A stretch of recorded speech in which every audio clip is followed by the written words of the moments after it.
కేరళలోని ఓ ఆలయం వద్ద రోబో ఏనుగు సందడి చేసింది. భారీ ఏనుగును పోలి ఉన్న రోబోటిక్ ఏనుగులు అచ్చంగా అసలు ఏనుగును తరలించింది. చెవులు, తోక ఊపడంతో పాటు భక్తులకు తొండంతో ఆశీర్వాదం అందించింది. అందరినీ ఆకట్టుకుంటున్న రోబో ఏనుగుతో ఫోటోలు, సెల్ఫీలు తీసుకునేందుకు భక్తులు పోటీ పడ్డారు. ఈ వీడియో క్లిప్ సోషల్ మీడియాలో వైరల్ గా మారింది. సాధారణంగా కేరళలో జరిగే ఆలయ ఉత్సవాల్లో ఏనుగులను వినియోగిస్తారు.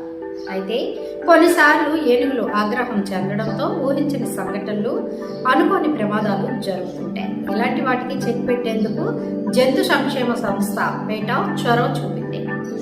పెరుంకడం జిల్లాలోని బాలభద్రకాళి క్షేత్ర ట్రస్టుకు రోబో ఏనుగుని విరాళంగా ఇచ్చింది. 3 మీటర్ల పొడవు, 800 కిలోగ్రాముల బరువున్న ఈ యాంత్రిక ఏనుగులను rubber, fibre, metal, mesh, foam స్టీల్తో తయారు చేశారు.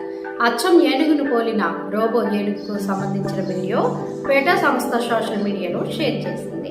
ఆలయ సాంప్రదాయాల్లో ఒక ముందడుగుగా అభివర్ణించింది. దేవిదాసన్ సాంకేతిక అద్భుతం బలభద్రకాళి క్షేత్రానికి చేరుకుంది. భవిష్యత్తులో నిజమైన ఏనుగులు వాటి సహజ ఆవాసాల్లో స్వేచ్ఛగా ఉండేలా ఇది చూస్తుంది. ఇది ఒక చారిత్రాత్మక మలుపు అని పేర్కొంది.